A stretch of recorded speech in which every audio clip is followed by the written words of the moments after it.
Hello friends, स्वागत है एक बार फिर से आपका गोल्डन हिस्ट्री चैनल पर। दोस्तों, आज की वीडियो में हम चर्चा करने वाले हैं हमारे एनटीए यूजीसी नेट के फर्स्ट पेपर की। तो दोस्तों, हमारे एनटीए यूजीसी के फर्स्ट पेपर का टॉपिक चल रहा था टीचिंग एप्टीट्यूड। तो टीचिंग एप्टीट्यूड के अंदर हमने अभी तक टीचिंग की डेफिनेशन को जान लिया था, उसके टाइप्स को जान लिया था और चर्चा कर ली थी उसके ऑब्जेक्टिव की, यानी कि उसके उद्देश्यों की। तो आज हम चर्चा करने वाले हैं सबसे इम्पोर्टेंट जो पार्ट है टीचिंग एप्टीट्यूड के अंदर, वो है निर्देशनात्मक उद्देश्य, यानी कि BS बेल्यूम द्वारा दिए गए इंस्ट्रक्शंस ऑब्जेक्टिव के बारे में आज हम चर्चा करने वाले हैं। तो चलिए ले चलता हूँ मैं आपको BS बेल्यूम की थ्योरी की ओर। तो दोस्तों, आपके सामने दिख रहे हैं शिक्षण के निर्देशात्मक उद्देश्य। तो BS बेल्यूम ने जो है 3H फॉर्मूले के अकॉर्डिंग ये जो थ्योरी दी है उसकी हम चर्चा करने वाले हैं। तो दोस्तों, 3H फार्मूला क्या है? ये 3H फार्मूला इसकी बात करें तो सबसे पहले इसके अंदर इसको 3 पार्ट्स के अंदर डिवाइड किया गया है। तो आपको दिख रहा है कि ज्ञानात्मक ज्ञान क्षेत्र, भावनात्मक ज्ञान क्षेत्र और मनोसंचालित ज्ञान क्षेत्र। यानी कि अगर आंग्ल भाषा के अंदर बात करें तो कॉग्निटिव डोमेन और अफेक्टिव डोमेन और साइकोमोटर डोमेन को इसको कहा जाता है। दोस्तों, 3H से अगर हम सिंपली बिल्कुल ही सरल भाषा के अंदर बात करें तो सबसे पहले हम लेते हैं 3H, यानी कि पहला जो हमारा H होगा उसको हम लेंगे हेड, यानी कि जो पहला जो H है हमारा वो होता है हेड, यानी कि मस्तिष्क, यानी कि ज्ञानात्मक क्षेत्र। उसके बाद बात करते हैं दूसरे H की। दूसरा जो H होता है हमारा वो होता है हार्ट, यानी कि जो हमारा हार्ट है दोस्तों वो आता है भावनाओं से जुड़ा होने के कारण इसको भावनात्मक ज्ञान क्षेत्र के अंदर रखा गया है। उसके बाद तीसरे एच की बात करें तो वो आता है हमारा हैंड। हैंड से दोस्तों कहने का तात्पर्य यह है कि मनोसंचालित, यानी कि जितने भी हमारे क्रियात्मक जो कार्य करने की क्षमता होती है, ये तो हम सभी कार्य जो हाथों से करते हैं, इसलिए इसको 3H यानी कि हैंड से रखा गया है। यानी कि हेड, हार्ट और हैंड, इन तीनों को मिक्स करके 3H फार्मूला का नाम दिया गया है। BS बेल्यूम ने 3H फार्मूला, जो कि शिक्षण के निर्देशात्मक उद्देश्यों से जुड़ा हुआ है। तो चलिए दोस्तों, इसको हम पूर्ण रूप से इसकी जानकारी ले लेते हैं कि कौन कौन से और किस किस तरीके से इसको अलग अलग बांटा गया है। तो दोस्तों चलिए, तो सबसे पहले इसके अंदर बात कर लेते हैं हमारे ज्ञानात्मक ज्ञान क्षेत्र की। तो आपको दिख रहा है कि ज्ञानात्मक ज्ञान क्षेत्र यानी कि जितना भी हमारा कोग्निटिव जो नॉलेज का सिस्टम है उसके अंदर BS बेल्यूम ने उसको 3 पार्ट्स के अंदर बांटा है दोस्तों। मतलब कि 3 अलग अलग भागों 6 भागों के अंदर इसको बांटा गया है। तो कौन कौन से 6 भाग हैं आपको दिखा दूँ। तो सबसे पहले इसके अंदर यानी कि ये जो जुड़ा होता है हमारी बौद्धिक क्षमता से जुड़ा होता है दोस्तों। मैंने आपको पहले ही बताया कि पहला जो H होता है हमारा क्या होता है, हेड होता है, यानी कि जो पहला जो H है हमारा हेड से जुड़ा हुआ है। तो ये जो बौद्धिक क्षमता से संबंधित है। इसके अंदर कौन कौन सी ये 6 अलग अलग जो टॉपिक हैं सबसे इंपॉर्टेंट है, क्योंकि इसको सीक्वेंस में लगाना भी सबसे इंपॉर्टेंट है, यानी कि क्रमवार लगाने से भी सवाल एनटीए पूछ लेता है, तो आपको इसको पता होना जरूरी है। चलिए दोस्तों, तो ये बात सबसे पहले इसके अंदर आता है ज्ञान क्षेत्र के अंदर ज्ञान, यानी कि नॉलेज। नॉलेज का जो हमारा ज्ञान का जो स्वरूप है वो क्या हो, यानी कि मूल रूप से जानकारी को प्राप्त करना, यानी कि जो नॉलेज हो मिले हमें वो बेसिक तौर से हमारे पास आए, इसलिए इसका यूज़ किया जाता है। दूसरा आता है बोध, यानी कि अंडरस्टैंडिंग, यानी कि समझ यानी कि जो हम जानकारी ले रहे हैं उसको अर्थ के रूप में हम प्राप्त करें, यानी किसी चीज़ को हमने जानकारी लेनी है तो उसके अर्थ को भी जानना हमारे लिए बहुत ज़रूरी है। तीसरा आता है उसका उपयोग, जो आपने नॉलेज इकट्ठा की है तो पहले नॉलेज इकट्ठा की, फिर उसके अर्थों के अनुसार उसको आपने नॉलेज इकट्ठी की, उसके बाद यूज़ करनी, यानी कि इसको कैसे एप्लीकेट किया जाएगा, अप्लाई किया जाएगा, ज्ञान का कैसे प्रयोग करना है ये भी आपको पता होना चाहिए। उसके बाद बात करते हैं एनालिसिस, यानी कि विश्लेषण की। विश्लेषण के अंदर उचित समझ, यानी कि इन तीनों को जब ज्ञान का आप प्रयोग कर रहे हैं तो उसकी आपको उचित समझ में होना भी जरूरी है। क्यों कर रहे हैं, कैसे कर रहे हैं, कहाँ कर रहे हैं, ये भी आपको पता होना जरूरी है। उसके बाद करना चाहिए संश्लेषण, यानी कि सिंथेसिस, यानी कि इसके अंदर ज्ञान का ज्ञान से जुड़ाव होना है, यानी कि आपको नॉलेज पाने के लिए भी नॉलेज होना बहुत ज़रूरी है। कि वो दोस्तों एक वो छोटी सी कहावत है कि नकल के लिए भी अकल होना बहुत ज़रूरी है, इसी तरीके से ज्ञान का ज्ञान से जुड़ाव होना भी बहुत ज़रूरी होता है। चलिए, उसके बाद आता है हमारा इवेल्युएशन, यानी कि मूल्यांकन जो है अंतिम और आखिरी पार्ट दिया गया है ज्ञानात्मक ज्ञान क्षेत्र का, यानी कि जानकारियों का मूल्यांकन। तो सबसे पहले हमने क्या किया कि ज्ञान को इकट्ठा किया, उसके अर्थ के अनुसार उसकी जानकारी ली, फिर उसका प्रयोग किया, उचित समझ के साथ किया, और फिर ज्ञान से ज्ञान को इकट्ठा किया, यानी कि ज्ञान से ज्ञान का जुड़ाव रखा, और उसके बाद इसका मूल्यांकन किया जानकारी का, यानी कि जो आपने ज्ञान इकट्ठा किया है उसको सही से आपने समझा है या नहीं समझा। ठीक है सर दोस्तों, तो ये हमारा हो गया ज्ञानात्मक ज्ञान क्षेत्र।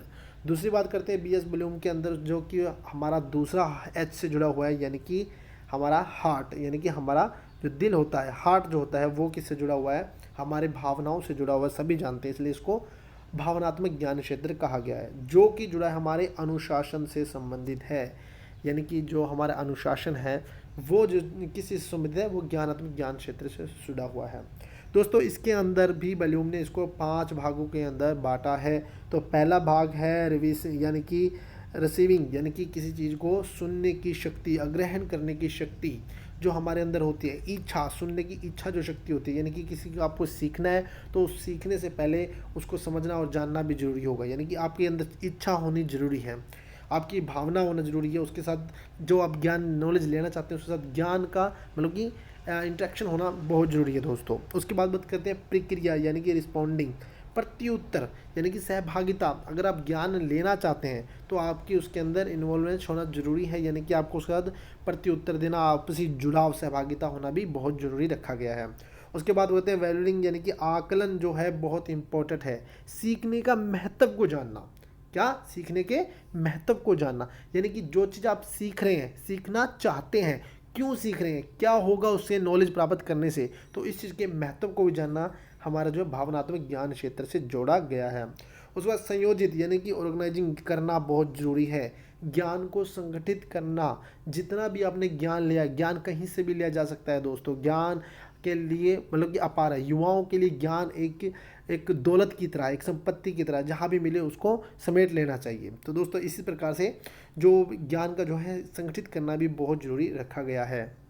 चलिए दोस्तों, उसके बाद बात करते हैं निरूपण की, यानी कि कैरेक्टराइजेशन, यानी कि अर्थ को ग्रहण करना, यानी कि जो सारी जो हमने नॉलेज देखी ऊपर से लेके पहले से लेके 4 तक जो हमने देखा, इसको सबको अर्थ को ज्ञान करना, यानी कि जो नॉलेज आपने सीखी है उसका निरूपण करना, यानी कि उसको अर्थ को ग्रहण करके हम जो है ज्ञान का आगे विकास कर सकते हैं। इसमें रट्टाफिकेशन बिल्कुल नहीं होनी चाहिए, मैं आके इसको आपको जब लेवल पे पढ़ाऊंगा तो उसके आप ये इसको अच्छे से समझ जाओगे। तो दोस्तों एनटीए इसको क्रमवार में इस तरीके से पूछ सकता है कि ज्ञानात्मक क्षेत्र का कौन सा पार्ट है और भावनात्मक का कौन सा पार्ट है। चलिए इसके बाद अगला हमारा जो क्षेत्र है वो भी सबसे इम्पोर्टेंट है, उसकी बात कर लेते हैं। वो कौन सा है? वो आपको मैंने बताया है कि मनोसंचालित ज्ञान क्षेत्र। इसका संबंध दोस्तों किससे है आपको पता होना चाहिए। इसका संबंध है हमारे क्रियान्वयन से, यानी कि हमारे तीसरा जो एच था किससे था? हैंड। जो हमारा तीसरा जो है हमारा एच वो किससे जुड़ा है? हैंड, यानी कि हम जितने भी कार्य करते हैं किससे करते हैं? हाथों से करते हैं दोस्तों। तो हाथ से जुड़ा हुआ है ये मनोसंचालित ज्ञान क्षेत्र। चलो प्रतिरूप, यानी कि इमिटेशन होता है इसका मतलब, यानी कि इमिटेशन जो कुशल व्यक्ति होते हैं उसको कौशल को अपनाना, यानी कि आपने साइकोलॉजी पढ़ी है, यानी कि रोल मॉडलिंग, यानी कि जिस बंदे के आप जैसा बनना चाहते हैं, यानी कि जिस बंदे जैसा बनना चाहते हैं, जिस व्यक्ति जैसा बनना चाहते हैं उसके कौशल की कॉपी करना, उसके स्किल्स को सीखना, यानी उसकी स्किल्स की कॉपी करना ही प्रतिरूपता कहलाता है दोस्तों। उसके बाद करते हैं कार्य साधन, यानी कि मैनिपुलेशन, यानी कि उपकरणों का प्रयोग। ज्ञान हासिल करने के लिए हम उपकरणों का प्रयोग करते हैं दोस्तों। आजकल प्रौद्योगिकी का ज़माना है, इंटरनेट का ज़माना है, आप सभी जानते हैं। तो टेक्नोलॉजी के द्वारा जो उपकरणों का हम यूज़ करते हैं, मोबाइल फ़ोन, लैपटॉप, ऐसे बहुत सारे गैजेट्स आते हैं जिसके द्वारा हम नॉलेज इकट्ठा करते हैं दोस्तों। तो ये मशीनीकरण के युग के अंदर जो हम कार्य साधन यानी मैनिपुलेशन करते हैं, बदलाव जो करते हैं, उपकरणों के प्रयोग द्वारा ही ज्ञान इकट्ठा करते हैं दोस्तों। तो ये भी क्या है? क्रिया है, यानी कि क्रियात्मक से जुड़ा हुआ, क्योंकि सीखते किससे है? तो ये जो हाथ का जो प्रयोग होता है, यानी कि जो हमारा तीसरा एच है इसके अंदर इसका प्रयोग करते हैं। उसके बाद आता है दोस्तों परिशुद्धता, यानी कि बार बार किसी चीज़ ज्ञान को अच्छे से और अच्छा बनाने के लिए हमें प्रैक्टिस करनी बहुत ज़रूरी होती है दोस्तों, क्योंकि प्रैक्टिस करे बगैर हमारी जो उसमें शुद्धता नहीं आती। तो किसी ज्ञान के अंदर शुद्धता लाने के लिए, उसके अंदर क्वालिटी लाने के लिए क्या करना होता है? बार बार उसका दोहरान करना होता है दोस्तों। उसके बाद बात करते हैं स्पष्ट अभिव्यक्ति, यानी कि आर्टिकुलेशन, यानी कि बात करें कि समझ का विकास। दोस्तों मतलब कि हम जो सीख रहे हैं, पहले हमने क्या किया था, दिमाग में किसी चीज़ को सोचा था। मान लीजिए आप मेरे चैनल पर आए हैं, किस लिए आए, यूजीसी नेट के लिए आए हैं, तो पहले आपने दिमाग में सोचा कि मुझे नेट करना है, दिमाग में सोचा, फिर उसको दिल में उतारा कि नहीं, इसको पक्की तरह से सीखना ही है और नेट जेआरएफ इस बार करना ही है। तो आपने ये बात अपनी भावनाओं से जोड़ी। अब पहले दिमाग में लिया, पहले सोचा, फिर दिल पर लिया, यानी कि आपने इसको भावनाओं से जोड़ा, और भावनाओं से जोड़ने के बाद जब आप पूरी परिपक्व हो गए उसके प्रति, फिर आप आगे निकले, यानी कि आपने उसको क्या किया, एक्टिव किया, यानी कि इसको क्रियान्वयन का रूप दिया, यानी कि इसको करना चाहा। तो दोस्तों यही जो समझ का विकास है हमें स्पष्ट अभिव्यक्ति कहलाता है। उसके बाद आता है जो हमारा पांचवा भाग है नेचुरलिज्म, यानी कि प्रकृतिकरण, नई तकनीकों का प्रयोग। दोस्तों अगर हम सीखते चले जाएंगे, यानी कि जब सीखते चले जाएंगे तो हमें हमारी जो समझ विकसित हो जाएगी, तो हम क्या करेंगे, नई तकनीकों, नई टेक्नोलॉजीज़ का यूज़ करने के लिए कि हमको तत्परता आ जाएगी, यानी हमें नई टेक्नोलॉजी का यूज़ करना आ जाएगा। हम पुरानी टेक्नोलॉजी के अंदर नई टेक्नोलॉजी को जोड़ने की जो है क्षमता को सीख जाएंगे दोस्तों। तो दोस्तों ये जो है हमारी क्या कहलाता है, मनोसंचालित ज्ञान क्षेत्र हमारा कहलाता है। तो दोस्तों इस प्रकार से ये 3 पार्ट्स हैं 3H फॉर्मूला BS वॉल्यूम का। आपको याद रखना है 3H फॉर्मूला किसका है, BS वॉल्यूम का जो है फॉर्मूला है, जो कि निर्देशनात्मक यानी कि इंस्ट्रक्शंस ऑब्जेक्टिव्स के अंदर रखा गया है दोस्तों। तो दोस्तों चलिए तो आगे अगली बात कर लेते हैं। इससे अगला जो हमारा है, हम बात करेंगे हमारे इम्पोर्टेंट टॉपिक इसके बाद का, यानी कि सत्रों का, यानी कि शिक्षण के स्तर, टीचिंग लेवल्स की अब चर्चा कर लेते हैं। बहुत ही इंपॉर्टेंट पार्ट है दोस्तों। ये 3 पार्ट्स के अंदर बांटा गया है, आपको दिख रहा है सामने स्क्रीन पर कि 3 पार्ट्स कौन कौन से हैं, देख लीजिए। सबसे पहले होता है मेमोरी लेवल, यानी कि स्मृति स्तर। स्मृति स्तर सबसे इंपॉर्टेंट है, इसकी अभी विस्तार से चर्चा करेंगे। पहले ये समझ लीजिए कि ट्रायंगल के हिसाब से रखा हुआ है। दूसरा जो स्तर होता है हमारा अवबोधन, यानी कि अंडरस्टैंडिंग लेवल, और तीसरा होता है हमारा चिंतन स्तर दोस्तों, यानी कि रिफ्लेक्टिव लेवल। ये 3 जो है हमारे महत्वपूर्ण शिक्षण के स्तरों के अंदर इसको रखा गया है। तो चलिए इसकी विस्तार से अब चर्चा कर लेते हैं, है क्या चीज़ ये, क्या इसको समझा गया है, किस प्रकार से कार्य करता है। चलिए दोस्तों, तो हमारे सामने है सबसे पहले मेमोरी लेवल, यानी कि स्मृति स्तर। दोस्तों स्मृति के बारे में आप सभी जानते हैं, क्या चीज़ होती है स्मृति, मेमोरी, यानी कि जो हमारे स्टोरेज करने की, हमारे माइंड के अंदर, जो हमारे दिमाग के अंदर स्टोरेज की जो क्षमता है दोस्तों, उसे स्मृति कहा जाता है। कि ये स्मृति जो होती है दोस्तों, किसी की अच्छी होती है, किसी की बहुत लंबे समय तक नहीं रख पाती, अलग अलग टाइप से होती है। ये एक साइकोलॉजी का जो विषय है, इसके बारे में हम बाद में पढ़ेंगे। चलिए दोस्तों, तो इससे बात करते हैं। सबसे पहले स्मृति स्तर की सबसे इंपॉर्टेंट पार्ट है तो लेवल के अंदर शिक्षण की स्मृति स्तर के जो प्रस्तावक है, यानी कि जिन्होंने इसको दिया है, वो कौन है, हर्बर्ट है। हर्बर्ट ने इसको स्मृति यानी कि मेमोरी लेवल को दिया है। ये स्तर जो है तथ्यों को कंठस्थ करने, यानी कि रोटेट, यानी कि रटने की जो क्षमता है, अभ्यास करने की प्रेरित करता है। दोस्तों स्मृति क्या करती है, हमारा स्टोरेज करती है। हम किसी चीज़ को रटते हैं, बार बार बार बार बार बार किसी चीज़ को रटते चले जाए तो क्या होगा, वो हमारे मेमोरी के अंदर स्थायी रूप ले लेगा, यानी कि जो हमारी लॉन्ग टर्म मेमोरी उसके अंदर चला जाएगा दोस्तों। जो रटने की यानी कि कंठस्थ करने की जो बार बार जो प्रेरित करता है, वो कौन सा करता है, मेमोरी लेवल हमें करता है।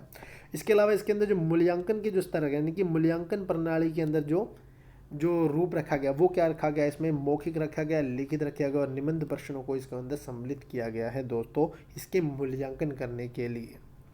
चलिए दोस्तों, उसके बाद दूसरी बात करें अवबोधन, यानी कि अंडरस्टैंडिंग जो लेवल है हमारा शिक्षण का, उसके अंदर क्या होता है। सबसे पहले ये बता दूं, ये स्तर दिया है मॉरिसन के द्वारा, ये प्रस्तावक रहे हैं इसके, यानी कि इन्होंने इसको दिया है।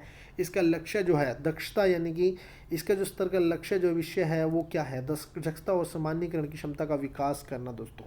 यानी कि जो हमारी दक्षता है, यानी कि जो सामान्यीकरण है, यानी कि जनरलाइजेशन है हमारी, उसका चीज़ को विकास करना है।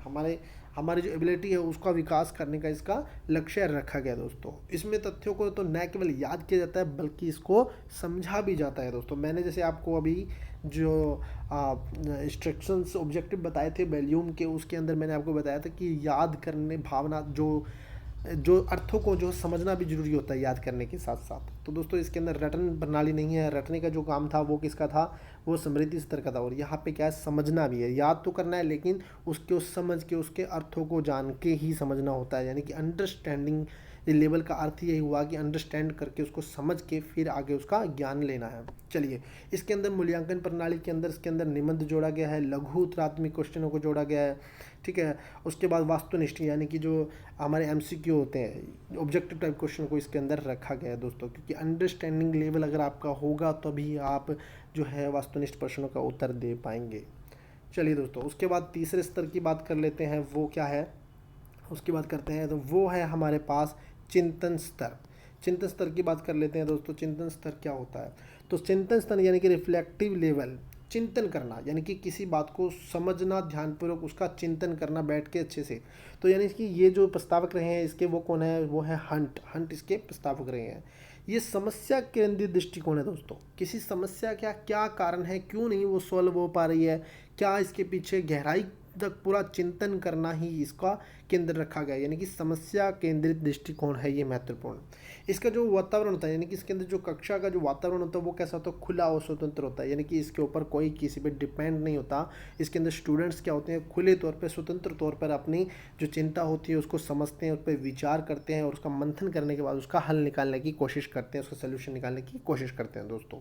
अगर एनटी आपसे पूछता है कि कौन सा ऐसा स्तर है, लेवल है टीचिंग का कि जिसके अंदर जो वातावरण जो होता है खुला और स्वतंत्र, तो आपको पता होना चाहिए चिंतन स्तर जो होता है कैसा लेवल है? एक खुला और स्वतंत्र स्तर होता है। चलिए दोस्तों, इसके अंदर जो शिक्षण का जो पाठ्यक्रम और पाठ्यचर्चा के अनुसार होता है, जो शिक्षण कार्य कैसा होता है? पाठ्यक्रम और पाठ्यचर्चा। दोस्तों पाठ्यक्रम और पाठ्यचर्चा में आपको आंसर मतलब कि डिफरेंस पता होना बहुत ज़रूरी है। यानी कि करिकुलम और सिलेबस, पाठ्यक्रम और पाठ्यचर्या। यानी कि पाठ्यचर्या जो होती हैं वो क्या होती है? करिकुलम होती है दोस्तों। यानी कि जो करिकुलम होता है वो पूरा किसी इंस्टीट्यूट, किसी संस्था, किसी स्कूल का होता है दोस्तों, जिसके अंदर शुरू से लेके आखिर तक का सारा सिलेबस होता है। यानी कि सभी सिलेबस में, यानी कि पूरा करिकुलम का मतलब होता है पूरी परिचर्चा। यानी कि किसी स्कूल के अंदर पूरी दिनचर्या का पूरा सिस्टम रखा होता है। और पाठ्यक्रम के अंदर सिलेबस होता है, यानी कि जो विषय हमने पढ़ने हैं हिंदी इंग्लिश के अंदर अलग अलग से किस टाइप से टॉपिक वाइज टॉपिक लेके हमने चलना है, तो ये होता है सिलेबस। तो इसमें आपको थोड़ा मोटा अंतर का पता होना चाहिए, इससे भी एनटीए सवाल पूछ लेता है कई बार। चलिए, उसके बाद इसके अंदर जो मुख्य जो परीक्षा का जो होता है, परीक्षा जो ली जाती है, मूल्यांकन जो विधि होती है वो होती है सिर्फ और सिर्फ निबंधात्मक, यानी कि ऐसे टाइप क्वेश्चन को इसको अंदर रखा जाता है। क्योंकि दोस्तों ये चिंतन होता है। कोई आपको विषय दे दिया जाए, कोई गहराई का विषय दे दीजिए, मान लीजिए कि 1857 की क्रांति, उसको क्रांति कहा जाए, विद्रोह कहा जाए, विप्लव कहा जाए, या फिर कोई अलग से कोई नाम दिया जाए, तो ये क्या है? एक चिंतन का विषय दे दिया गया है। तो आप उसको किस प्रकार से ऐसे टाइप यानी कि एक निबंध के तौर पे अपने विचारों को व्यक्त करेंगे, तो ये क्या हुआ? एक चिंतन का स्तर हुआ। कोई भी यानी कि समस्या आपको दे दी जाए, उस पर पूरा विश्लेषण करना, उसका पूरा यानी कि पूरी तरीके से उसके आप लिख कर या समझाना ही क्या कहलाता है? हमारा निबंध कहलाता है। पूरा ऐसे लिखना होता है इसके ऊपर। चलिए दोस्तों, तो ये क्या हुए? 3 स्तर हुए। इसके अलावा टीचिंग का एक डायनेमिक स्तर भी होता है, यानी कि गतिशील स्तर होता है। मैंने आपको इसकी चर्चा पहले भी कर दी है। यानी कि ट्रायंगल सिस्टम के अंदर जो शिक्षक होता है वो कौन होता है? इंडिपेंडेंट होता है। और उसके बाद पाठ्य वस्तु यानी कि जो पढ़ने का कौन होते हैं? इंटरव्यूइंग होते हैं, यानी कि हस्तक्षेप होते हैं। और उसके बाद जो छात्र जो होते हैं वो क्या होते हैं? आश्रित होते हैं दोस्तों। तो ये गतिशील डायनेमिक होता है। इसका भी सीक्वेंस आपको ध्यान में रखना जरूरी है कि पाठ्य वस्तु क्या चीज़ है, इंटरमीडियम है, छात्र डिपेंडेंट होते हैं और शिक्षक जो होता है स्वतंत्र रूप होता है, यानी कि स्वतंत्र होता है। तो चलिए दोस्तों, आज की वीडियो के अंदर इतना ही। अगर वीडियो आपको पसंद आया हो तो लाइक शेयर जरूर कर दें और